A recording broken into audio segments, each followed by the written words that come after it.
روزے کی فضیلت و عظمت کا بیان۔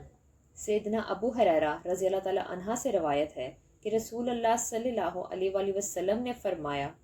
روزہ عذاب الہی کے لیے ڈھال ہے۔ پس روزہ دار کو چاہیے کہ فحش بات نہ کہے اور جہالت کی باتیں مثلاً مذاق، جھوٹ، چیخنا چلانا اور شور و غل مچانا وغیرہ بھی نہ کرے، اور اگر کوئی شخص اس سے لڑے یا اسے گالی دے تو اسے چاہیے کہ 2 مرتبہ کہہ دے کہ میں روزہ دار ہوں۔ قسم اس ذات کی جس کے ہاتھ میں میری جان ہے، روزہ دار کے منہ کی خوشبو اللہ کے نزدیک مشک کی خوشبو سے بھی زیادہ عمدہ ہے۔ اللہ تعالیٰ فرماتا ہے کہ روزہ دار اپنا کھانا پینا اور اپنی خواہش و شہوت میرے لیے چھوڑ دیتا ہے تو روزہ میرے لیے ہی ہے اور میں ہی اس کا بدلہ دوں گا،